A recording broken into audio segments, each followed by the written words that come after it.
Yeah, 1 second. Yes.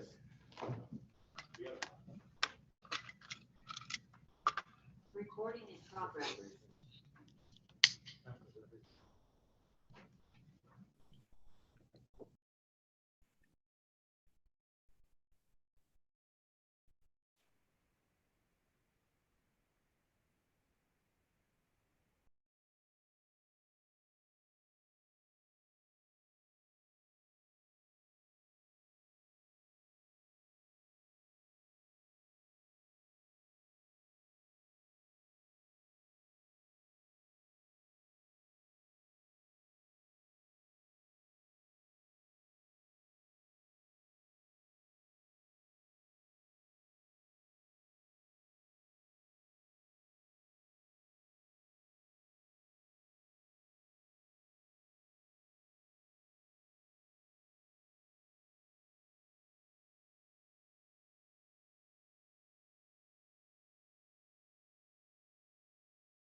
Okay, I guess we can go ahead and get started.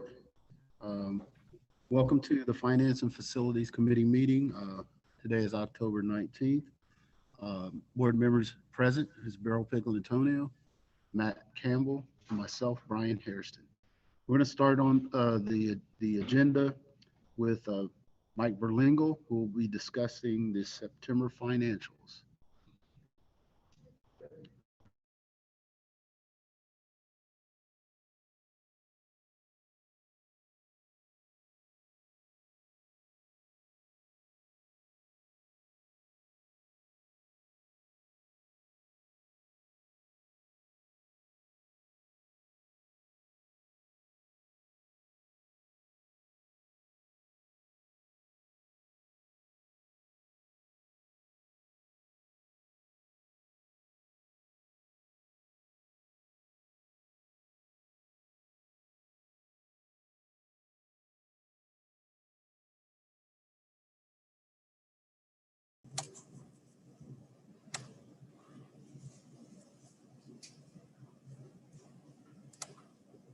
Here we go. I see.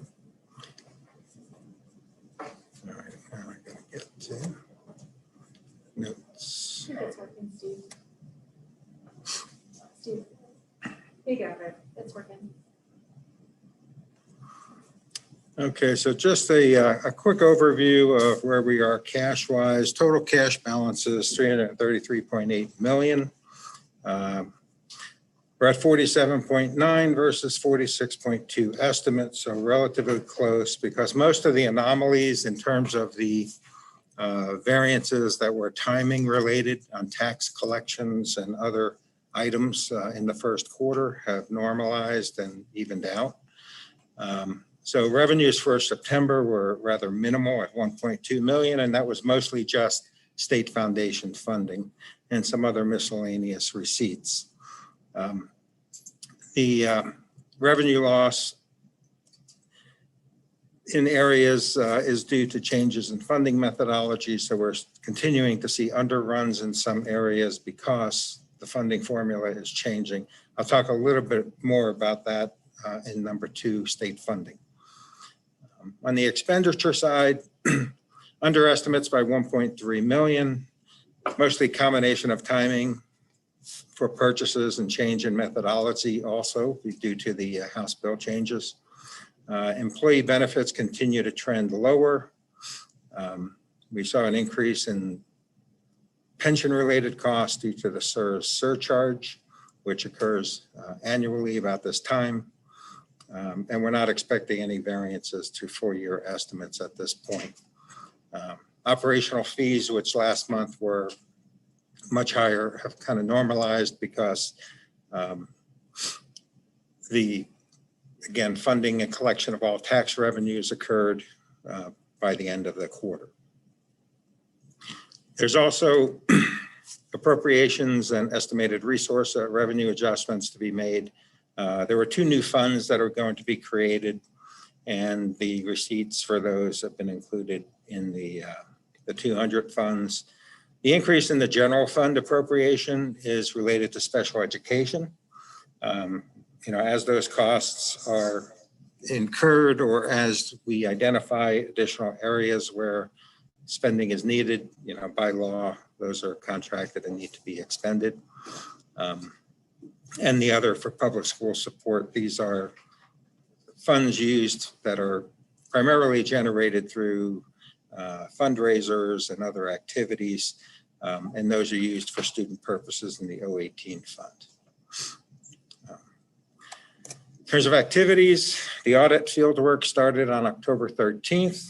So the auditors have been on site since last week. They will finish up their fieldwork hopefully by Thursday of this week. The November forecast is being worked. We're scheduling to complete that on or about November 10th, and that'll be reviewed at the November Finance Committee meeting on the 16th. Renewal rates for health insurance, and we'll talk about the health insurance renewal, were proposed by Medical Mutual. The committee met on the 21st to review the proposal, And we're basically voting to keep rates the same and stable for the calendar year 2022. That's subject to board and membership approval. And then lastly, the two funds that are being created, and then a transfer for termination benefits related to retirees that we do every year. So that's just a summary of some of the activities and changes. As far as the financials,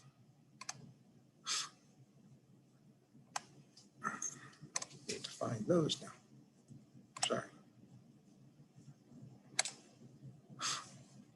Okay. So the charts that we typically review during the meeting.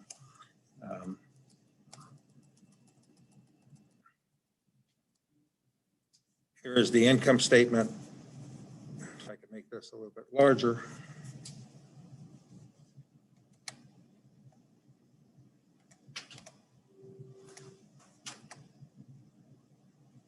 Maybe a little too large. Okay, so as we can see for the quarter, real estate tax receipts are about $500,000 over estimates. The tax revenue sharing and tax settlements are also running higher. We did have a significant number of additional settlements in the first quarter, some related to COVID complaints where property valuations were sought, reductions were being sought by certain taxpayers, and some settlements were negotiated to offset those decreases. Other variances are somewhat minimal, except for tuition. We're $500,000 under in tuition, and that's because, again, 8th House Bill 110 changes where tuition receipts that would have been received from other districts are not occurring now because the funds are being allocated to where the children are being educated. State Foundation is continuing to underrun, again, House Bill 110. But overall revenues are slightly 0.9% less, or I'm sorry, over estimates, effectively on receipts or on estimates for operations. So we're only a $68,000 net variance for the quarter in overall receipts. If we go down to expenditures, salaries and wages slightly under, benefits effectively on. We have an underrun in purchase services, again, mostly timing related. So again, nothing here of any concern that I see at this point. And also related to the May forecast, there will be some anomalies in terms of percentages, but these will be updated when we do the November forecast because all of those changes related to House Bill 110 will be incorporated into the November forecast.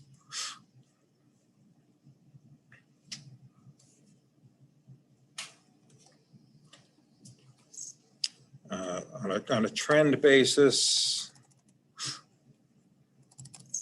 receipts from local sources are running higher than normal. But again, that's mostly due to the fact that the receipts are usually all for taxes are all received in the July-August timeframe. These next 3 months of the forecast have basically little or no tax receipts. So it'll tend to shift a bit where local state sources will increase as a percent of the total.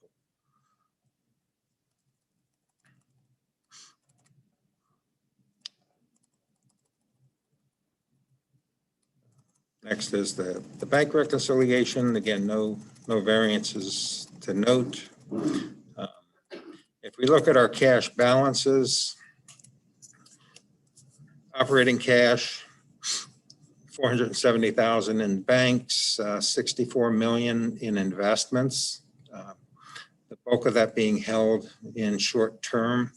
Of the $43.8 million, we do have debt payments coming up of $13+ million in December. So that cash needs to be held for that. Some of the funds in Star Ohio plan to shift to the 1 to 2 year investment horizon. But again, we'll be spending down. We'll see negative results in that expenditures will exceed revenues for the next 3 months since we don't have any major collections coming in. Most all of that happens when the taxes are received. On the construction side, again, we're mostly in short-term funds in order to match the draw schedule. This shows about 180 million to be used by FY23. As you know, the construction for the elementaries and middle schools are planned to be done sooner than the high school. So the later term funds are mostly related to the high school. We'll be looking at this again to see if any rebalancing is needed based upon the updated draw schedule that we anticipate getting soon.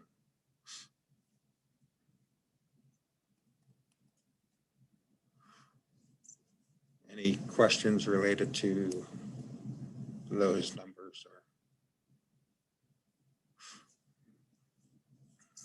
Okay, the next item we were going to discuss is state funding. So originally, when House Bill 110 was adopted, there was a schedule for all of the adjustments to the various funding components to be completed by October. That would have been in time for all districts to review what was going to be the impact of all the changes in the formula. Unfortunately, the state is having difficulty in actually calculating those changes, and they have some issues with, I guess, some legal adherence to statute. So at this point, the estimate is that we will have those numbers sometime in December, or potentially it will flop into January. That makes it much more challenging to complete the forecast as far as state revenue is concerned. We do anticipate that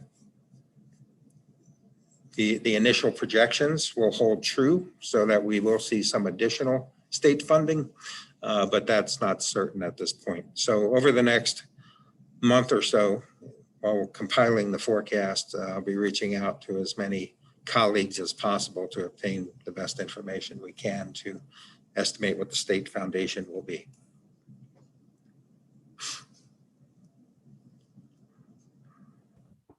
Any questions on state funding?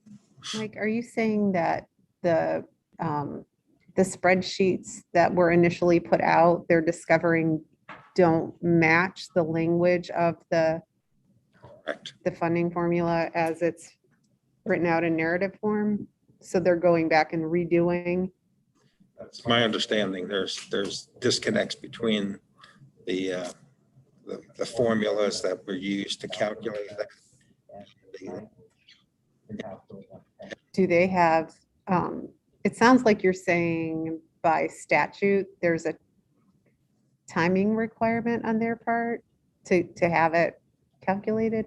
Maybe I misunderstood what you said. Well, they initially estimated that they'd be able to recalc all of the formulas because there are 30 or 47 components in Right. the formula, and that they would have all of those calculations done by October.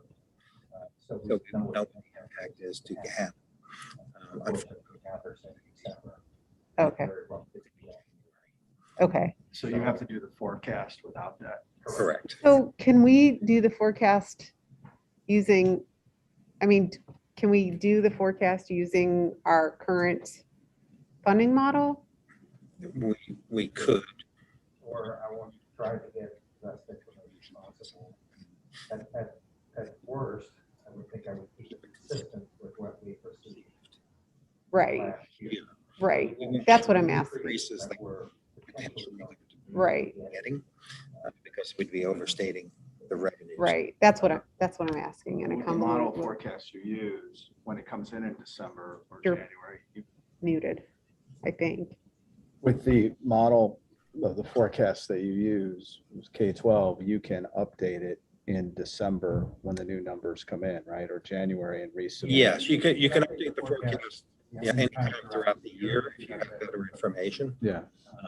So Normally, unless it's a significant, treasurers would never do that. But if it has a major, multi-million-dollar impact, or, Yeah, we would certainly update it. so, I You mean, see your email on Sorry. oh, I mean, I don't know. To me, it sounds like we should just do the forecast with the numbers from, the original. Yeah. right, and Mhm. then do an update whenever we get the updated calculation, unless there's something that I mean, But there are definitely pieces that we know we're not going to get in terms of, like, The tuition revenue, or the deductions that they've taken away. So we must account for those. But in terms of what the formula. would right, those be, aren't new formula Right. issue. That's, I'm saying, use the information that we have with regard to the formula and then whatever other information that we have to do the forecast. And then whenever it is the Department of Education figures out what the legislature meant, Mhm. we can update the forecast, right? Yes. I mean, Yes, okay. So Mike, it's due November 30th? yes.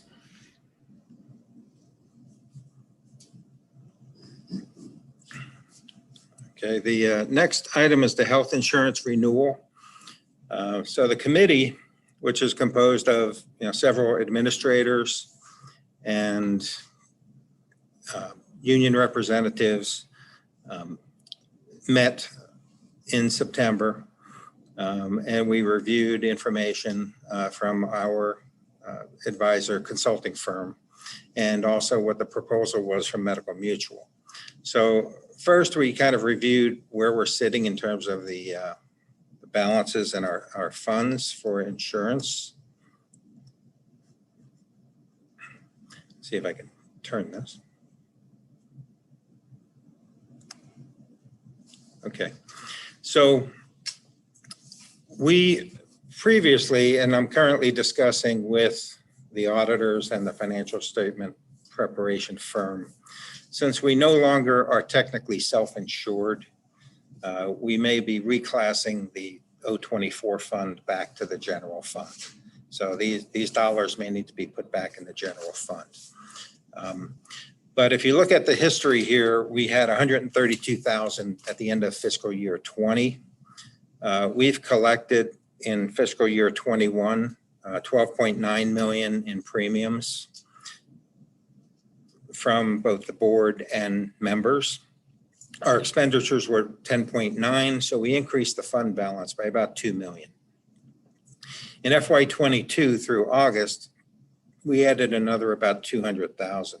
So the projection for the end of December is about $2.8 million in the fund that could be used if we ever transition back to a self-insured plan. Right? We would need a bit more than that before we would, I think, consider actually going self-funded again. But we're building up a balance that could be used for that purpose. Yes. Joe talking about where he was saying that, because we were talking about the whole consortium type of thing. See if anyone's muted or not. We were actually talking about the consortium, and then Joe, was he to get back with us? Because he said when we decide, because he said there were some, if you participate in some, they let you in, then some want you to buy your way in, things of that nature. So Yes, that's another way you could use the funds. Some consortiums require a buy-in because they have a reserve. And all of the schools that are in that consortium would have contributed to it. So if, for example, there were 10 districts and they had a balance of $5 million, $500,000 per district is in the fund. So in order to join a consortium, you would basically need to contribute $500,000 in order to become an equal partner.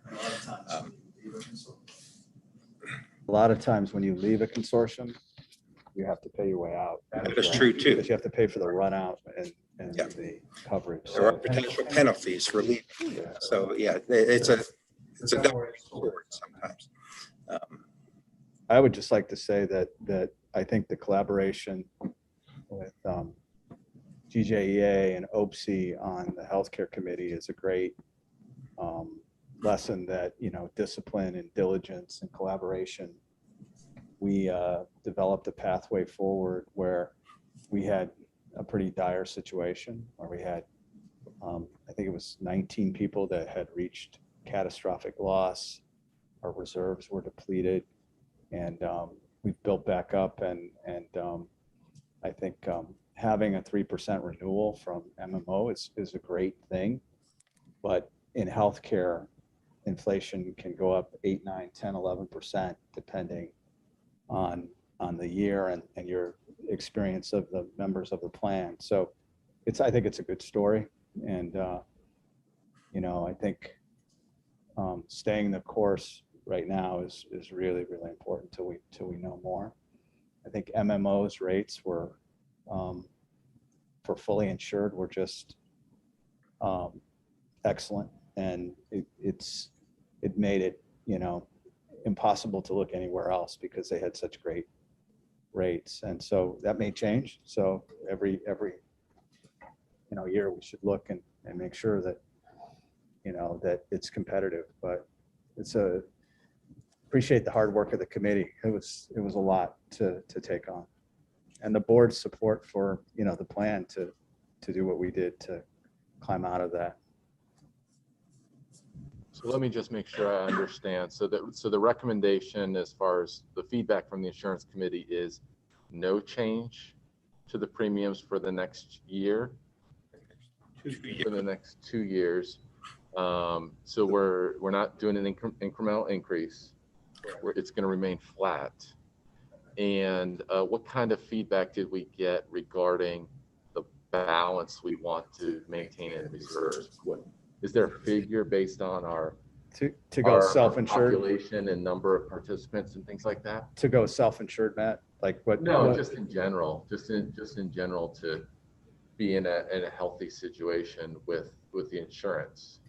Yeah. So when you're fully insured, the reserves are not as important. When you're self-insured, what I've read and been a part of consortiums, it's between 10% of the overall plan and 30% of what you pay in. So, I mean, I don't know, Ed's on the committee if he wants to make a comment. Mike, I don't know what your experience was. What's a healthy reserve if you are self-funded? I think it's between 10 and 30%. I think, plans that are lean can operate at a lower reserve, but, our experience has been our reserve was too low, and it got to a point where, you have 100-year flood years where you have a lot of catastrophic loss, but things are much better now. So I think looking at it that way. And we're fully recovered as far as what we've had to do in order to get past the past obstacles with, I believe it was a loan that was involved. Yeah, and what caused the problem originally is we were underfunding on the board side and we were underfunding on the employee side. And so we've addressed that, and now our rates are competitive with other districts in Central Ohio, and the funding of the board side and the employee side is, in a better, there's more parity with other districts.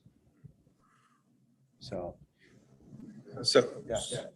In the year that we had the flood, we had a $2.5 million reserve. That would have covered every year expenses in the previous 10 except for one. So it was getting lean and it was getting low, but when you really look back, the 2.5, pretty much history showed it would have covered. But whatever year flood we had, then the second year it was Even worse. We went from a 500-year flood and then a 1,000-year flood. So right now we're going to end the year close to between 2.5 and 3 million. As a personal person of that committee, it needs to be more. The projections, Mr. Valengo, tell me if I'm wrong, I think in the next 2 years, when we stay with, if we stay with MMO, it will grow another 2 million roughly. Yes, I So would, that would put us somewhere between 4.5 and 5. So in 2 years, I think the discussion will be much more vigorous on which direction to go. I think it's just Too early right now. mhm. I just make sure I'm understanding. So you're saying you want 10 to 30% in reserve. And right now, did you say we have like I said 2.5 million, but that's like 3% reserve? So like Yeah, in 2 years, we would have like Yeah. 6% reserve, So what I was saying is that's or best, that's for whenever you're, yeah, that's best practice between 10 and 30%, so you know? that's your goal. Yeah, we have a healthcare consultant that works with us that looks at trends. And so the consortiums that I've been a part of, that's been the range of reserve. So So when this flood hit, it knocked everything out. knocked everything out. And so now you've been building up this 2.5. How Right. long has it taken? Is it taken for 2 years to get to the 2.5? I think it's 30 months. third, yeah. By the end of this, by December, will be 30 months. Yeah. So 2.5 years, so. Thanks. Yeah, thank you. I wanted to make sure I was understanding that. Yeah. Okay, So so the loss ratio we're currently at for this year is 84.5%.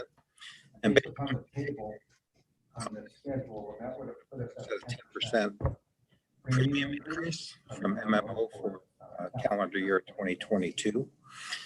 Forecasted, we had 7.5 in the forecast for fiscal year 22, and then 9% going forward. MMO basically came back and they said that if we were to agree to a 2-year term, that they would limit the increases to 5%, and that would be good for 2 years. So we're locking in a 5% renewal For 24 months. So our premiums will increase 5%, which gives us some additional cushion in the forecast, current forecast, where we had anticipated higher amounts. They gave some additional bonus incentives. And they also said that if we renew in 2024, which this is not required, you do, we get $750,000 credit. 24 Currently, we're paying about $1 million a month. Yeah. That's a significant amount. And if we could earn up to a 5%. Premium rebate, which would be a max of about $1.2 million on total collected premiums for the year. That would be a huge savings. So one of the other benefits of having the reserve would be that if we had a bad year of experience and that the rate increase was 15 or 20%, we could use reserves as a potential offset. Instead of taking a 20% increase, we could use part of the reserve to offset some of that increase. That's another benefit of having the dollars in the fund. So it would not be like catastrophic impact to the plan in any 1 year due to high loss ratio. When is that, when would that 5% be applied? At the end of 2023. They will calculate at the end of 2023 for premium, for claims through March of 24. That would be the run out of the 2023 claims. Okay, so for employees, their current premiums would remain flat until the end of 2023. Yes. And we will still be Building a reserve.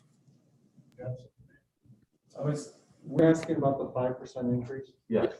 That's going to take place January 1st. January of 2020, But because 2022. But because we've been collecting a premium, trying to build up, we tried to anticipate, when we went into this last 30 months, we anticipated at worst a 25% increase a year ago. So we tried to find a level for the 30 months that would, for the first 18, we wouldn't have to increase it for the last 12 if we went to 25%. We were well below 25%. So what the board and the employees are funding is in excess of what the premiums are. And they're still in excess of the 5% increase. So while we would be paying more to the MMO starting January 1st, we're not putting more into it. Because we had a cushion that was that's what allowed us to build up the $2.8 million, was that cushion. Okay, all right, so let me just make sure I understand. So when the employee looks at their deductions on their paycheck, has it gone up 5% as of January 1st?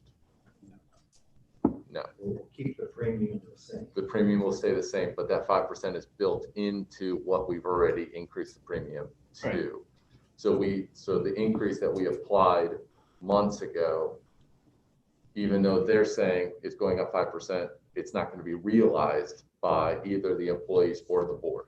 Correct. Okay, because it's already been assumed. Right. Yes. Okay, that helps. I got a question But too. again, it still allows us to build up.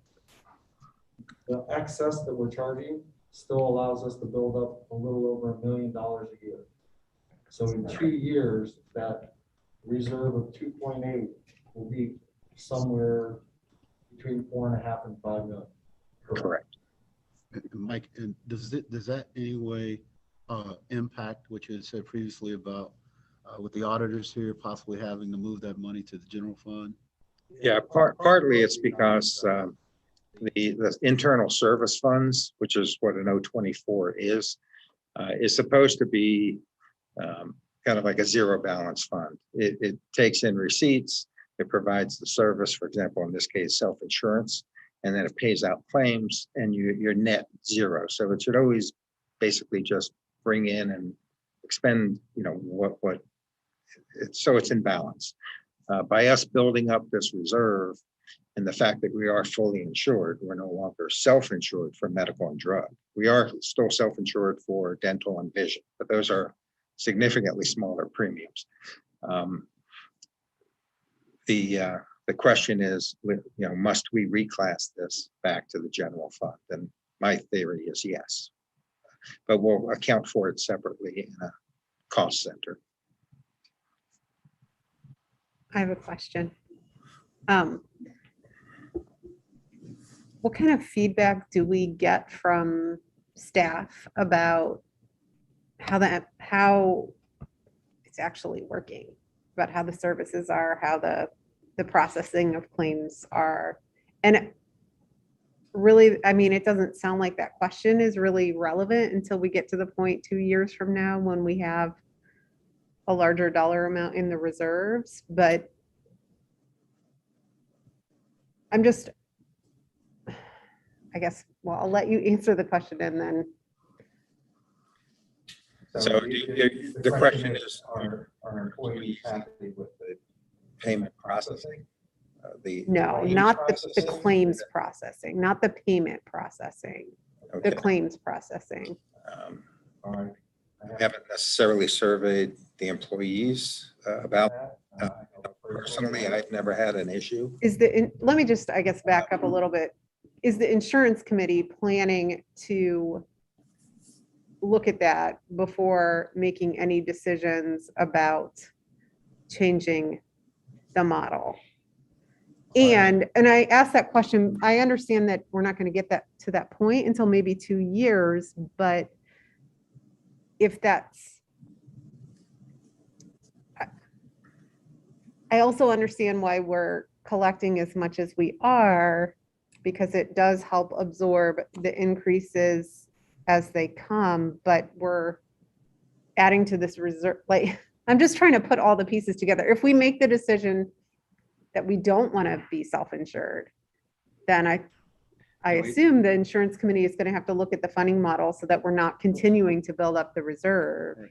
Yeah, there has to be a point at which. Yeah, and so is part of looking at that going to be to really get a handle on how do people feel about the processing of claims? Yeah, we get a lot of feedback on stuff from Joe. He does a lot of analytics that he does within the numbers, how many prescriptions and how many this type of claims, how many. So, I mean, statistic wise, I'm pretty sure he would be able to extract that type of data if it was going to go into the decision process, because like I say, he gives us a whole lot of. I guess I'm analytics. just trying to understand, why would we consider changing the model unless there's some unhappiness with Mean from self to full or full to from self. full to self? Yeah. And that's why, that was my question about, are we getting feedback from staff that the processing of claims or handling of things is positive, negative? And you don't have to answer that question, but is the insurance committee going to consider that when making those decisions? I mean, We talk about those things. Okay. I think it's important that, you know, we are underfunding both the board and employee side. As we were underfunding on the board and employee side, what happened was it was sort of a shock to the system for both the board and the employees. Usually rates in collective bargaining for insurance grow over time. We had to get there almost overnight. And it was a shock to a lot of people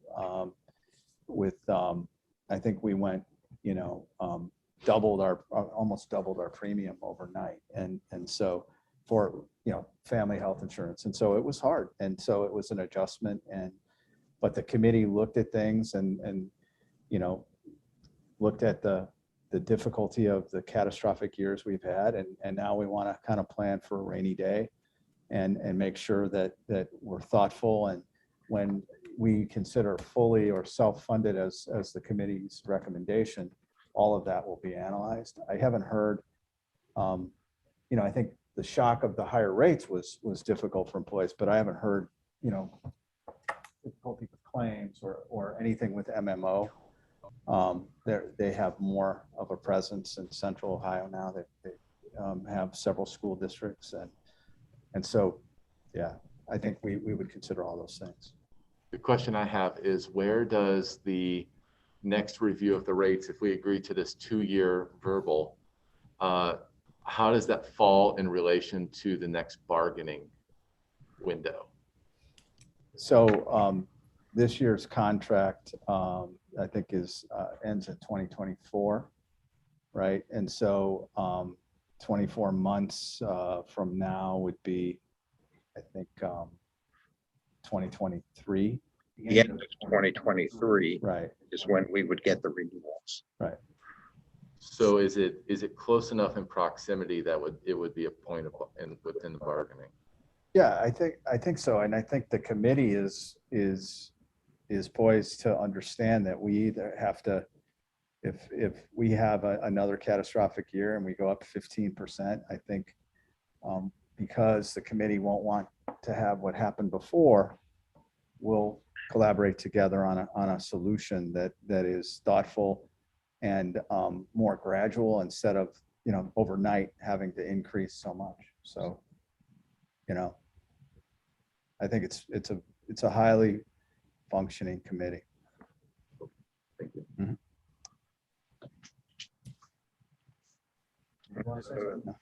That's all I have. Next thing on the agenda is the GJEA Addendum Committee presentation.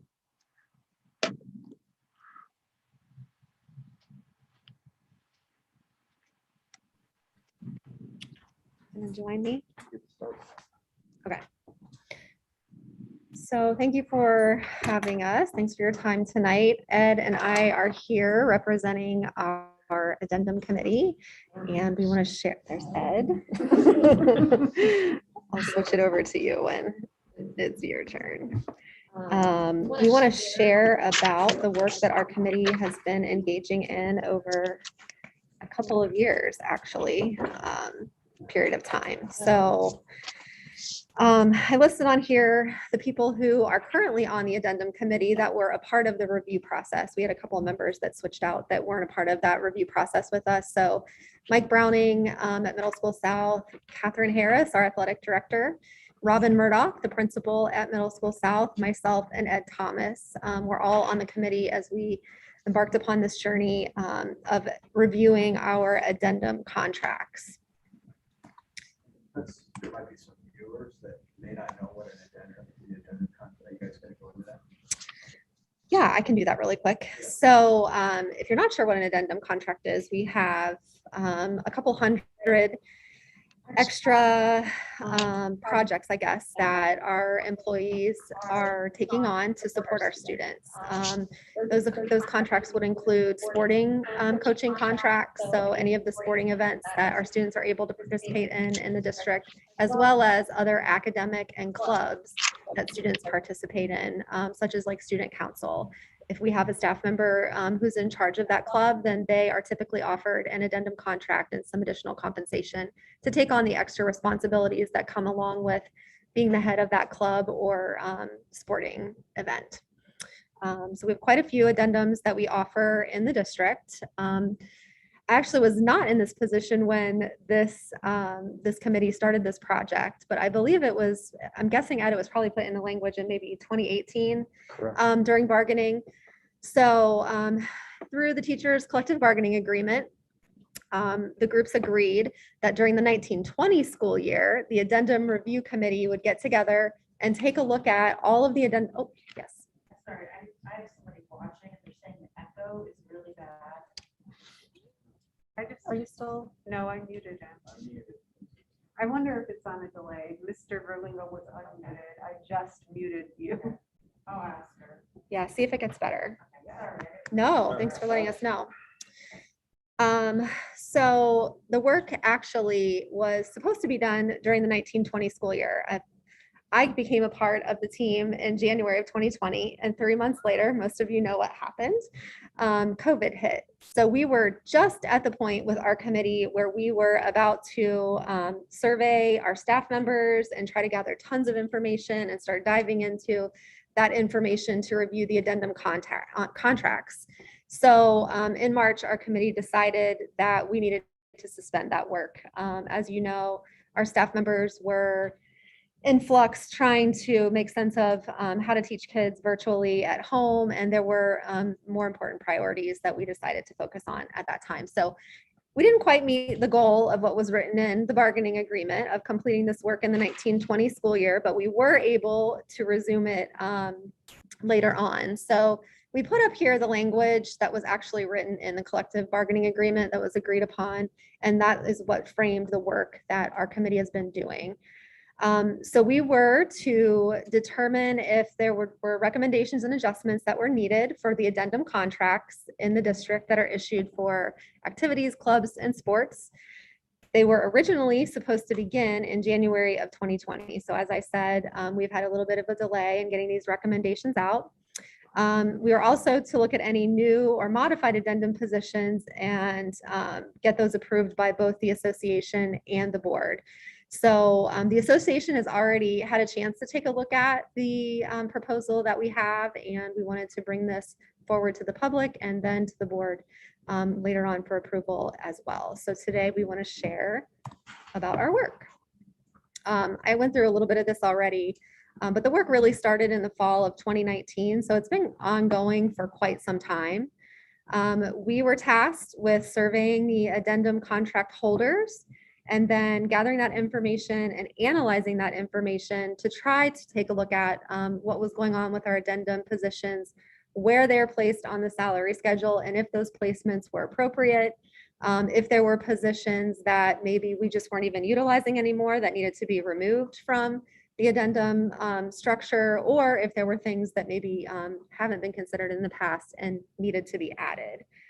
So again, we had to suspend our work for a little while, and then in March of 2021, we were able to get our survey out to the staff. We gave the opportunity for every addendum contract holder to participate in the survey and tell us specific information about what their addendum contract looks like. We'll talk about that in a minute. So we gathered that information, and our team met 3 times last summer to really analyze that information and dig into it and try to make sense of where we should make these recommendations for any changes with the addendum contract and schedule. Ed was, I have to give Ed a shout out. He did a ton of the work and a ton of the compiling and making our charts and things like that and making sure that we had information from other districts. So appreciate all the extra work that he put in on that. So our goal was to really streamline the way that these contracts are structured and to make sure that they're being offered fairly and that it made sense within, like I said, the salary structure, the way that those contracts were positioned. The other thing that Ed did that was really helpful for us was he took a look at several other districts and the way that their addendum contracts are scheduled to see if our structures were in line with what was going on in other districts that we're competitive with in Central Ohio. So we had that data to look at as well. So really the three top things that we considered as we were evaluating the addendum contracts was the length of the season. So is it a full year commitment or is it a partial year commitment? Also, the number of students that are involved within that addendum contract. Obviously, that varies widely depending on the activity. And then finally, really, what is the liability structure for that staff member? How much supervision are they taking on? What safety issues might be involved? Do they have to supervise other adults? Do they have assistants that are under them and they have supervisory responsibilities? So we looked at that as a whole. The example that we put in here was,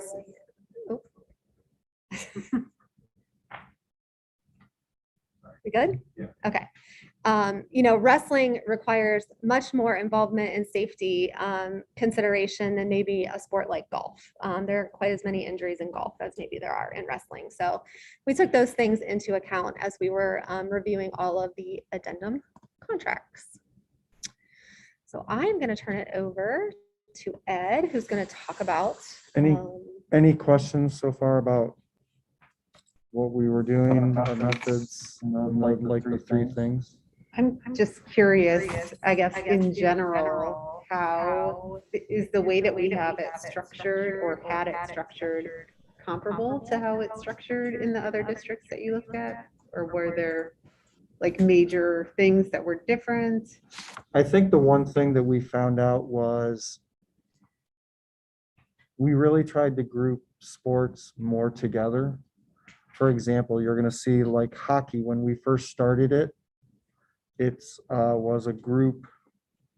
I mean, it had a big move. It went from group 6 to group 3 because at the when it first started, however many years ago, it was like, okay, this is just a small thing. It were really, so we haven't had the time or we hadn't gone back, like was pointed out. Mike Browning and I have been a part of this committee since Dr. Hamilton, at least 20 years. And so this is the first time we've ever reviewed it. So we really wanted to try to, and I think one of the things you're going to see is, going back to season, length of season, the students, and then what kind of involvement is there. We really tried to keep things as grouped similarly. So before it was kind of all over the place. So that was one thing that I noticed definitely from looking at other districts.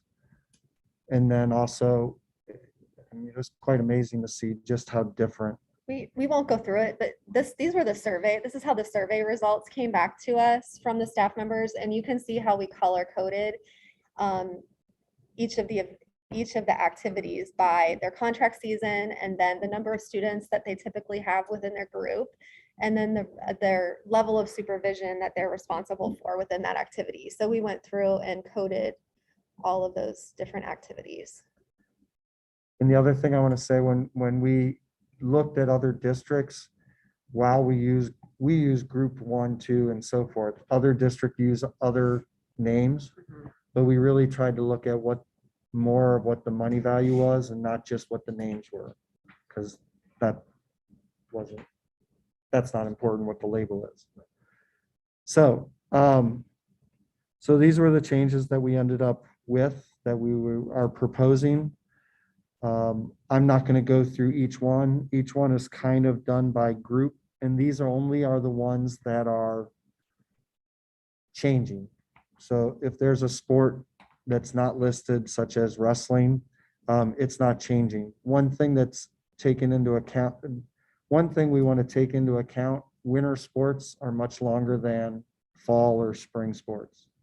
So that was like one of the main reasons why basketball moved.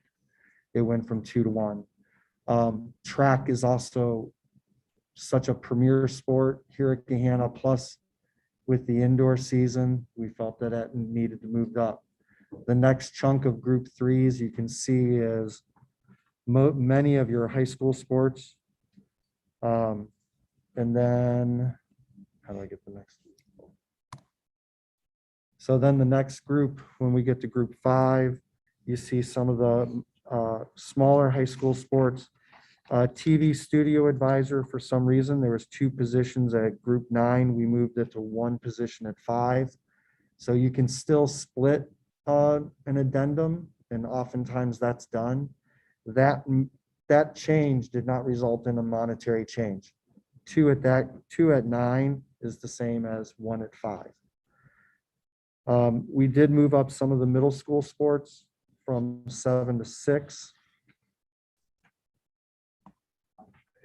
When you have a second, Rebecca has a question. Okay. We did do some changes with high school chairs from 11 to 10. We did some housekeeping with some name changes. I think the one real big thing, again, since we hadn't done this in 20 some years, the middle school team leaders, they went from sharing 1 addendum at each school. And so while they're being moved from 8 to 10, which does sound like they're moving back, they're going from sharing 8 or 9 people sharing 1 addendum to each person getting their own. And ends up being one of the biggest cost to this change. When team leaders were started, they were essentially disseminators of information. They didn't have any other role, and that's why it was such a small addendum. But nowadays, they're doing everything from, even working with scheduling kids and doing other activities, much more like a high school department chair. And so that's why we felt that's a big change that we're making there. We cleaned up middle school leadership. There was 2 positions. They were from group 10 and 11. We're making just 2 at 10. And the other big change was elementary data coaches. There was 1. And at most elementary schools, there would be anywhere from 2 to 4 people sharing that 1 addendum. And for the RTI, it is hours a week. And so for people to be sharing 1 addendum at that rate of work wanted to increase it from 1 person to 3. Rebecca, you had a question? I think you answered part of it was, so obviously the lower number of the group you're in for responsibility or like more involvement or the time take. So if you're group 1, it's a more entailed positions than group 3, obviously, or whatever. Correct. How many groups are there? 12. And then it's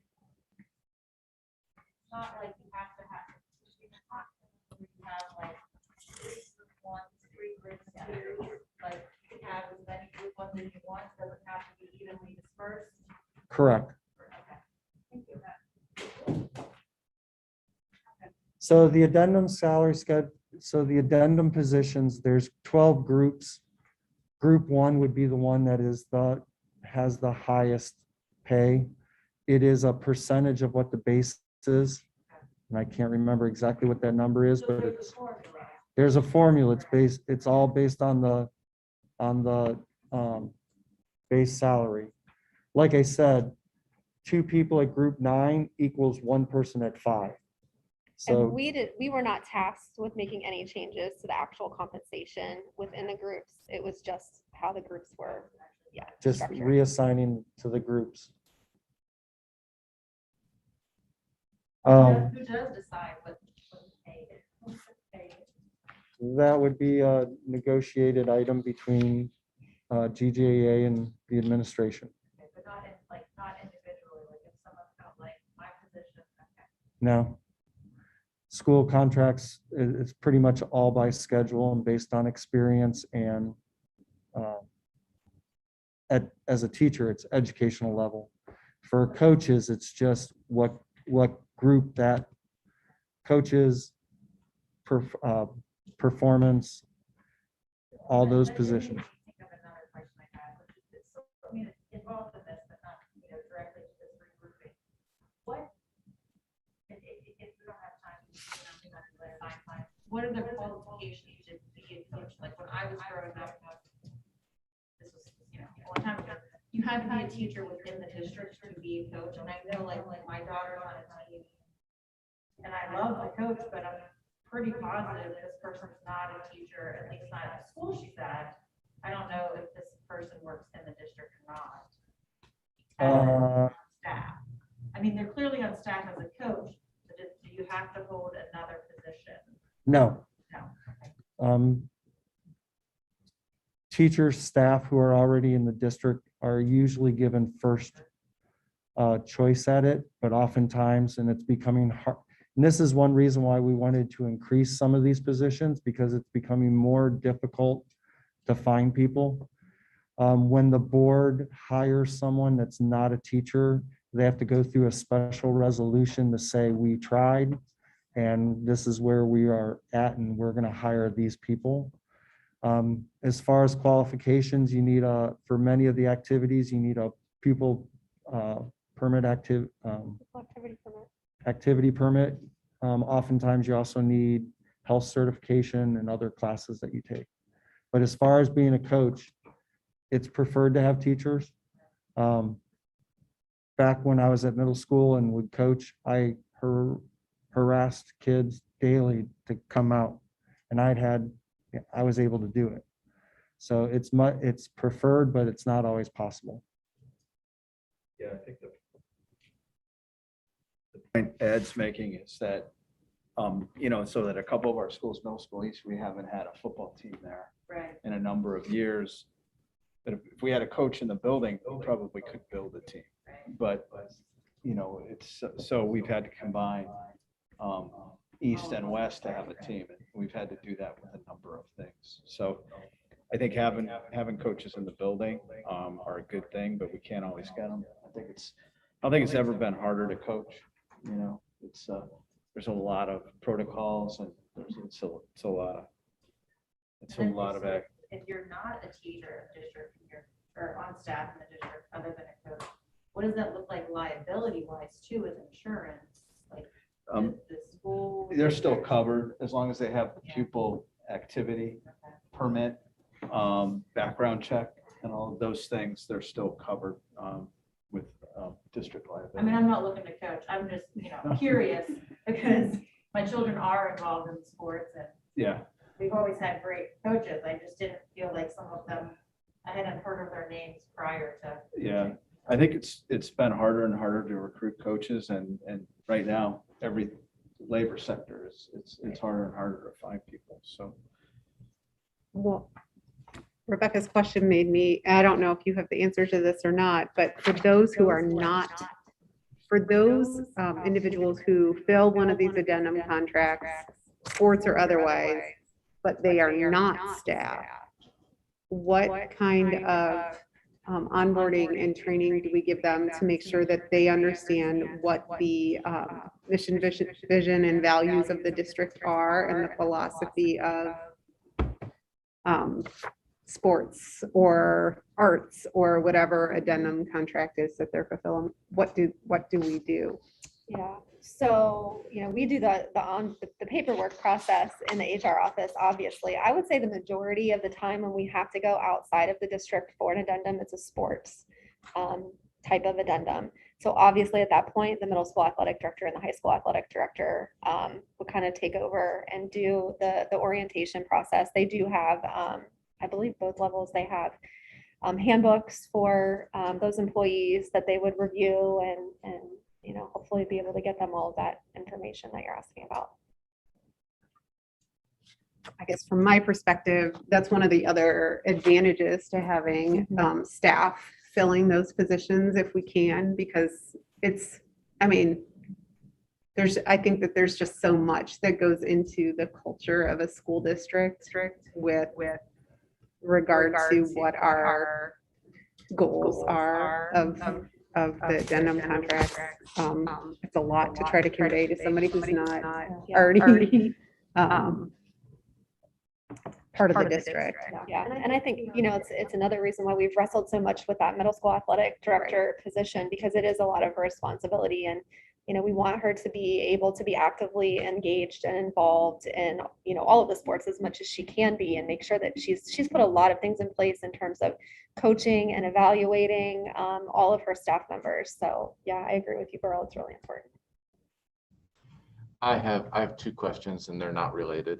The first one is we reduced the high school team leaders by one who lost their team leader or who was combined. And the other question I have is the $141,000 in increase. So that it's about $700,000 over the life of a 5-year forecast. That's just an estimate based on who gets in, who's not, that sort of thing. Is that peak cost or is that starting cost? First question, the high school librarian was a team of one. And so that was the department when we talked with high school folks, and that a team of one didn't necessarily, I guess the other thing is, one of the big chores that the tasks that high school department chairs have is scheduling of the teachers and also purchasing of the books or purchasing of materials and things like that, and trying to plan out the department. And the librarian has no responsibilities as far as when she's going to schedule herself. And then also their librarians have additional contract time for purchasing. So we felt that that was the justification for that. Did we fold that role into another team, or are they on their own? I'm not sure how high school is going to. That would be up to Jessica to put her on another department, another team. Okay, so we'll leave that to the high school administration to do. Okay. And then the second position, let me go to the next page or the next 2 pages. So calculated all the number of assistants. On the addendum salary schedule, assistants are at 70%. So when it says for like basketball that there's 4 assistants, but yet it's 3.8 positions. 4 assistants at 70% is 2.8 plus the head coach. That's how I came up with 3.8. And so that's where that number comes from. Some of those numbers change because we added new assistants. For example, hockey went from 1 assistant to 2, and a couple other positions changed as far as the numbers. And then you have the changes in the groups. Instead of trying to get all this information of where everyone is currently, I use step 6. For the most part, you could have used any step because it's all percentages. So whether a person only has 1 year of experience under the old schedule, 1 year experience under what could be the new schedule, the cost differential is the same, whether they have 1 year, 5 year, 10 year. The only places that's different is, for example, the middle school team leaders. They were all calculated at 0. And there was a couple other nuances in there where people, but that's pretty negligible when you're talking that part of the numbers. So I just, for the sake of estimation, I use step 6. The 141,000 is looking at the difference between what it would be now versus what it could be. And let me just go ahead right before you continue. The steps are different than groups. So the groups are obviously the classifications of the role. The steps are the experience of the individual that's filling the role. Correct. Okay. So we have steps 0 through 10, and then I think 15, and that's it.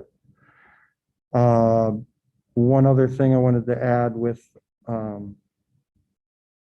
when I looked at this and I just kind of, again, rough estimated, I did talk with Catherine Harris, the athletic director, came up with just these positions affect close to 18,000 students. I mean, obviously, when you're talking, I mean, that kind of includes with the high school department chairs, that's 2,600 kids. The increase comes out to be about $8 per student if you use that number. It's the $141,000 spread out over those 18,000 students. If you were to look at that and back engineer it, and that's $750,000 proposed cost, it comes out to be, for each of these positions, it comes out to be $40 to $50 per student roughly. When I look, I've been a part of this committee for 20 years. When I look at the budget of the district, I'm a teacher, but I think this is as important, if not the heart and soul of where kids can really feel connected to the district. And so when you think about a monetary amount of increasing this $140,000, but when you think about all the activities that the kids are going to be doing here, this is probably the best bang for buck that we have to get kids involved. And so I feel real strongly that this increase, I think it will help out in maybe getting some staff to come back and coach. I believe that it aligns things it's much more streamlined as something we wanted to do. And I think it also, when you think about some of these positions, I know when I was doing wrestling, it came out to like $5, $10 an hour. So people are not doing, I mean, it's nice to get paid, but this is definitely not something that you can survive on. Yeah, I appreciate what you're saying, and it makes what the changes make a lot of sense that I'm seeing here. I'm just in the back of my mind keeping that 5-year forecast in the window, knowing that, if it dips below a certain point, we have to start talking about levy at some point, hopefully many years from now. But every dollar matters in that forecast. On the bright side, I think we just saved about $3.5 million if we go forth with the MMO increase in insurance. We'll save $3.5 million over just the next 2 years. So, anything else? I have a question, I guess, along the lines of the question that I was asking about non-district staff, but just for all of these addendums in general. You said it's been 20 years since anyone has looked at them. Does that mean that it's been 20 years since we've looked at like the position descriptions and whether or not the lines of evaluation make sense and all of those things? Probably not going to want to hear the answer, but I don't think those things exist. So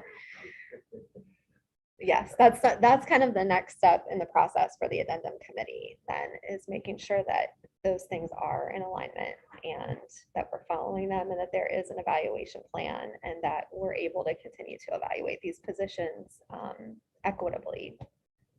But keep in mind that, I mean, I've kind of bantered around, like, what's the job description of whatever coach you're doing? I mean, and yes, we probably should have something written down, but in a certain sense, I think, I know when I was coach, athletic directors always would say, here are the things you need to make sure of what you need to do and so forth. But it, in many ways, it's evident in many cases. I think. When you, yeah. It's a part of the contract language that we have to do that. We have to have the job descriptions, we have to have the evaluation tool. So we have to do that as a committee. That's what I don't honestly remember.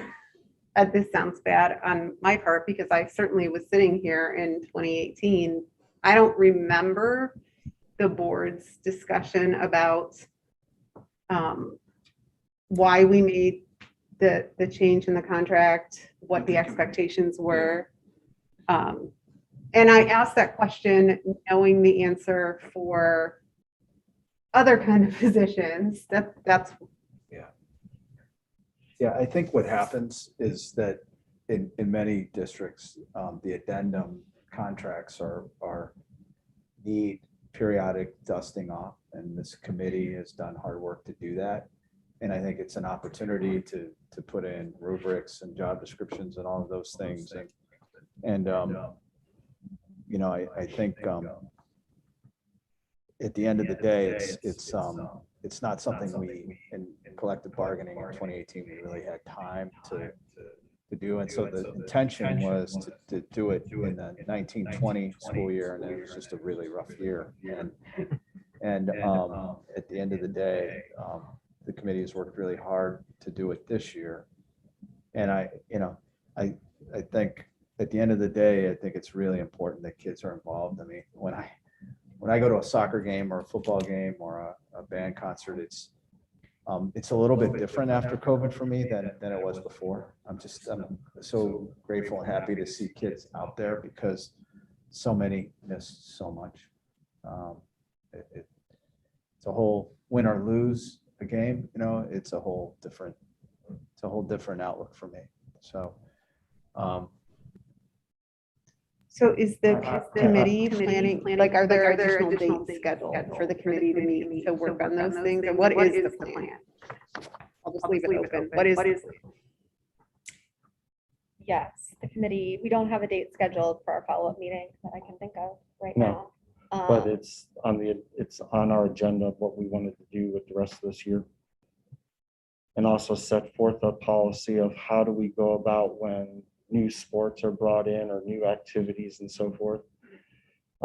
Back to your question, I think this was added to the contract in 2018. When you think of the mid-teens, we had a lot of changeover and things got from both sides, it just became very haphazard as to how we were going to add new places and so forth. And the addendum committee really kind of lost sight of those things. And so it was deemed important enough that we put it into the contract language that we were going to need to sit down and really start over and just kind of set things straight and then move forward from there. I think that makes all the sense in the world. I mean, 20 years is a long time to go by. And I also, though, I mean, I say that knowing full well how incredibly busy every single one of those 20 years was. So I don't say that with any judgment at all. I mean, I understand why it was put into the contract to look at it. When you were looking at other school districts, is there somewhere to start with some of the information from the other districts with some of this additional work to be done? Or no, not really? You mean as far as organizing it and just coming Like up with? position descriptions and all of that. To be honest, I think that would be nothing. All I had access to was content. Okay. So Got it. that information is We not can there. certainly reach out to other districts though and get that. This information was easily accessible through SERB because we can pull contracts from SERB. Got it. It'll be harder to pull position descriptions, but certainly I'm sure we have colleagues that are willing to share that information to help us get a leg up on that. Yeah. And I think some of the coaching position should be easy to create a description for, a template, and then each sport is a little bit different. But I think certainly the team leader would be really important to have principal's input, teacher input,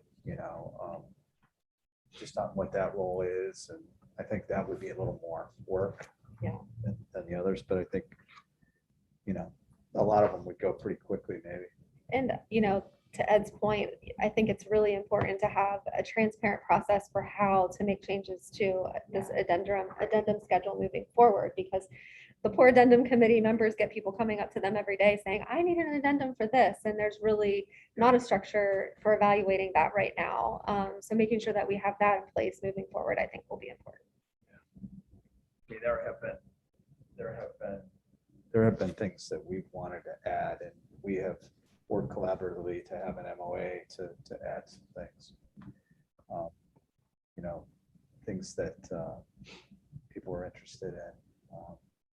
So having a process for that is good too. That made me think. So as far as having it written out, a description, I mean, I know you were saying it's hard to find coaches, but I think it's better to have a good coach than just any coach to fill the spot. So like the evaluation process, like going into like the following season, like are you just automatically given the position again? Like how long is your contract for? Are those things that are, So evaluations happen for coaching. okay? Yeah, so what we're talking about is a job description.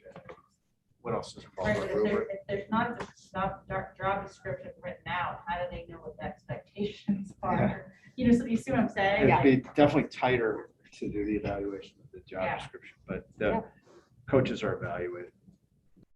Coaches meet with athletic directors, Yeah. but it's a 1-year contract. Mhm. Each addendum is a 1-year contract. I mean, if you want us, we want to save the athletic director some stress, we want to give them some position descriptions to work with. I mean, that's a good navigational tool for their evaluations. Absolutely. One more question and then I'll leave it alone. Was there any discussion at all about timing of these addendum contracts? Because I know we have bumped up into some issues at board meetings because the timing maybe is later than when the activity, whatever it is, begins. And I don't know if that's outside the purview of the addendum committee or not, but. You mean timing of the changes or? No, I mean timing When the of sports when board action needs to be taken on the addendum. So we have this rhythm of timing with the board agendas that doesn't really line up to when the activities start. And I don't know if that's outside of the purview of the addendum committee or not, but I don't know if that makes sense to everybody. Sometimes like, for example, let's say cross country starts in August, but the unofficial running starts in June 1st. And it doesn't come to the board agenda until maybe September. Yeah. I think that because our office, we're the ones that put on the addendum contracts to the board agenda. So typically, because I know Kat was talking about how, when will these changes go into effect? We just board approved all of the winter coaches. Yeah. So I know that our goal is to have those contracts approved before preseason starts. There are definitely going to be stragglers though, when we don't have a coach in place and we're late hiring and things like that are happening. But I think, and I will check with Rebecca, but I think we try to structure it so the bulk of them are approved prior to when any of those coaches or other activities would be starting.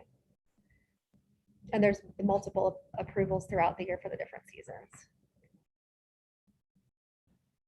But just keep in mind, you have coaches doing things I know. year round. I know. So I think your process that you have, for example, October is for all the winter sports. That's just, you're gonna have to pick a date and it's gonna have to be almost like the official start of the season. Yeah. Which for most winter sports is right about now or beginning of November. Right. Otherwise, you're gonna be chasing the tail, always trying to get. Right. Sorry. No, you're good. My question, So the numbers over their salaries, whatever they're getting paid for that time. How are they paid? Like, is it like, do they get paid over 2 weeks, like you would if you were part of the district? No, they have, I think it's two choices. They can do lump sum or they can do 3 payments, I think is the way that the treasurer's office. Lump sum at the very beginning or at the The end? end. Yeah. Or 3 months, like she said, which usually are the last 3 months of the season. So like if you signed the contract, I Basketball, guess like, basketball, you're gonna start November 1st or so. And then season goes until March. And I'm assuming probably December, January, February, because March is tournament season, so your regular season's over in March or February. I guess what I'm thinking of personally is, again, like, I don't know if it's appropriate for another, like, I don't know all of the details. I just know that in a situation that one of my children was involved in the school sport this year, the head coach actually never held the position. And so the assistant coach took over as head coach, but was still only paid as the assistant coach. So that's why I was wondering, like, Talking cross country. yes. Yeah, we know about that. I mean, again, I'm only hearing hearsay from what, you Yeah. know, 7th and 8th grade children are saying. Yeah. So, Yeah, we're take that guessing. for what it is. I just know that Yeah, we loved all of the coaching. It just, the Yeah. one coach that I know never came to anything. yeah, The children are saying, well, he was, or she was still considered the coach, and so, you Yeah. know, they got paid, and you know how children are. Yeah. So, yeah. I was just, that's why I was wondering, like, the pay thing. We know we need to address that, so.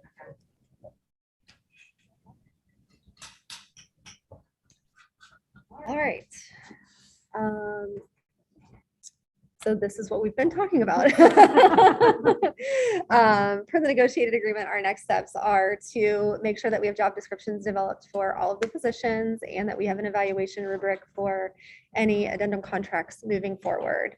Yeah, and then developing the criteria for any new addendums to be added to the agreement. I believe that when I talked to Jen Miller with Gjea, I think her plan is that if we were going to make any changes, there would basically be like 2 timeframes during the year so that we're not constantly asking, you know, the association and the board to approve any adjustments. There would be windows of time when that would have to be done. So we'll keep working on that and get some final language together. So that is it. You all have been wonderful about asking questions along the way, but we're happy to take any additional questions you have.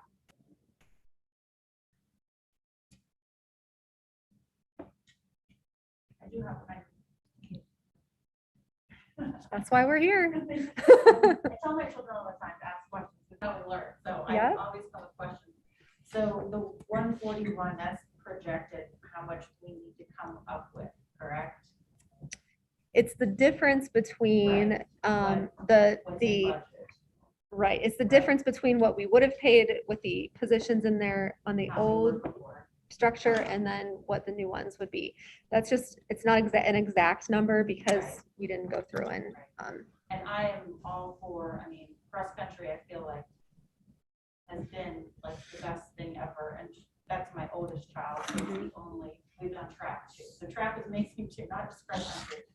My question is where, so if that is what it's going to be, where would those funds come from? Do we have money in other parts of the budget that we can pull from, or are we looking at like fundraising? Like how does that come up with $141,000?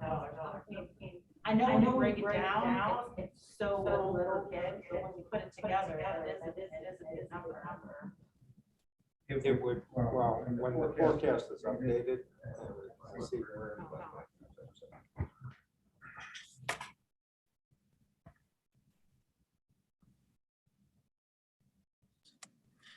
When the forecast is updated, we'll be able to determine obviously know there's some areas where we will have savings, for example, in healthcare versus the forecast. But then there's other areas where we know costs are escalating more than what we're projecting. So, but when that all nets out, Then we'll kind of have an idea.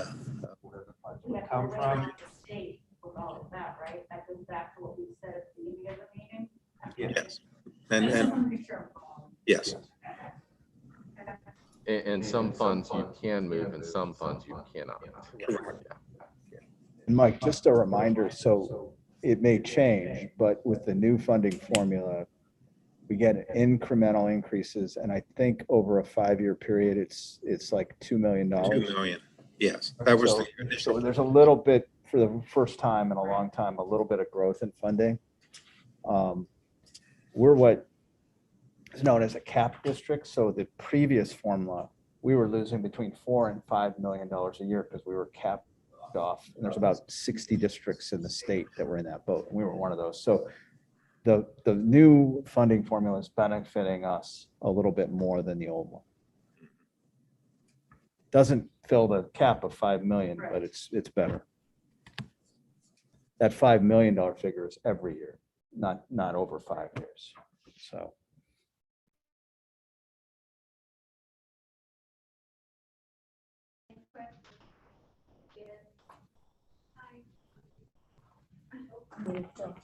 Thank you, I mean, to you, Ed, and Thanks, and Ed. everybody else that was on the addendum committee. That's a lot of work to Yeah, give through absolutely. 20 years update all at once. It's a lot. So Yep. thank Yeah, you. appreciate that work. Last. The last item is other. We're going to cover some facility Yeah, information.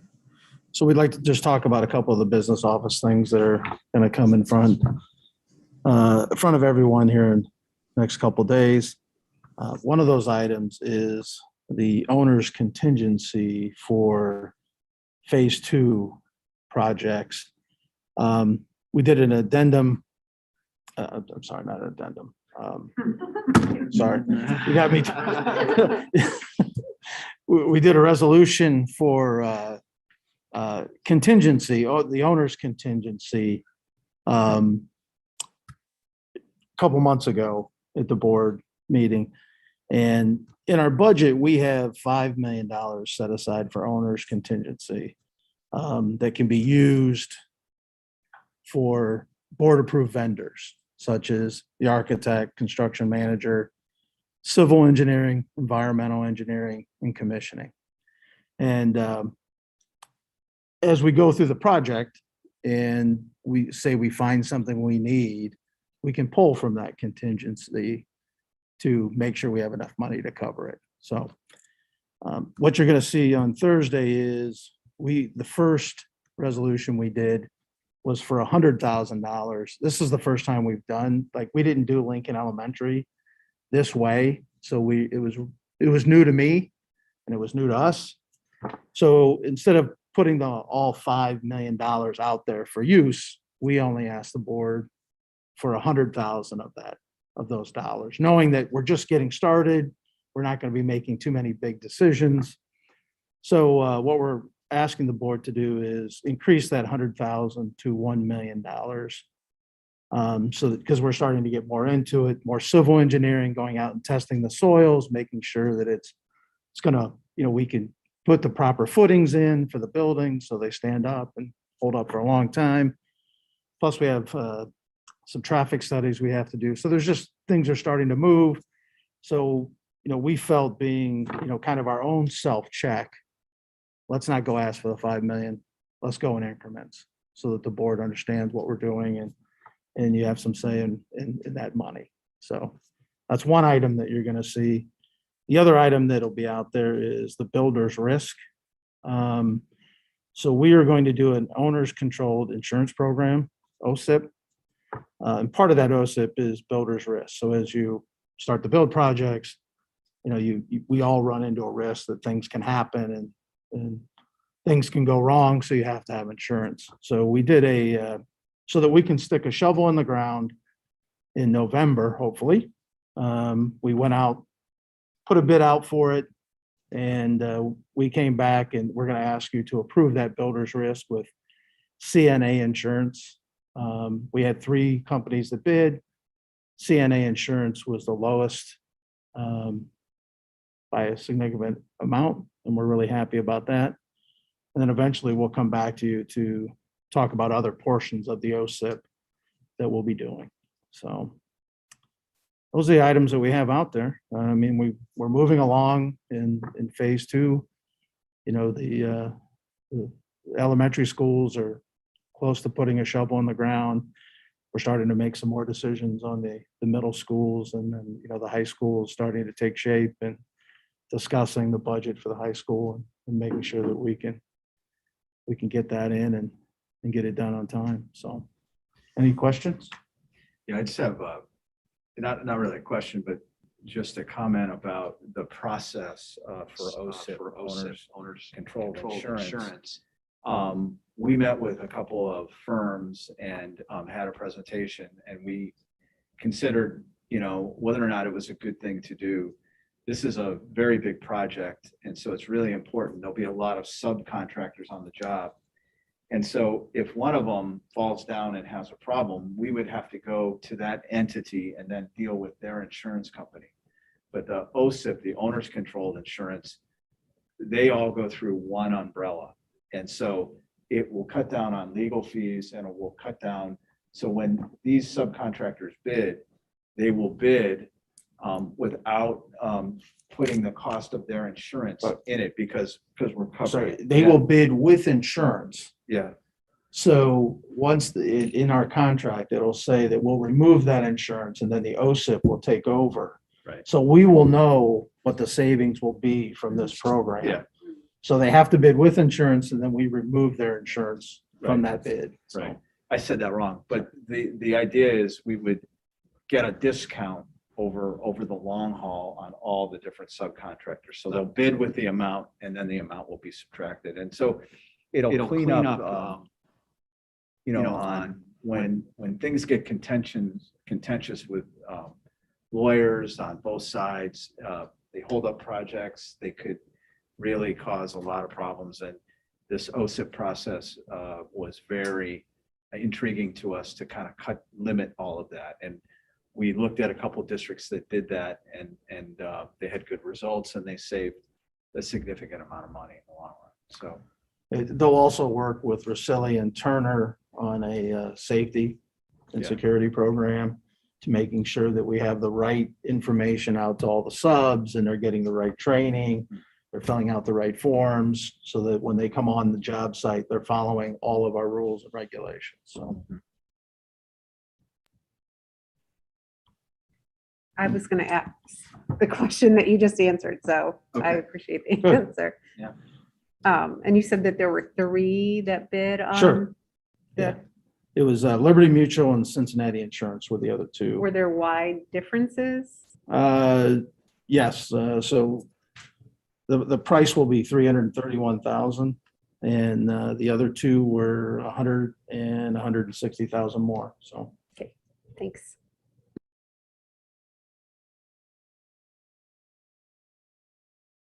thanks, everyone. thank you. Does anyone have any other questions or any concerns that they want to get discussed? Okay, well, I guess that's brings us to the conclusion. It is now 8:06. Thank you, everyone, for your attendance.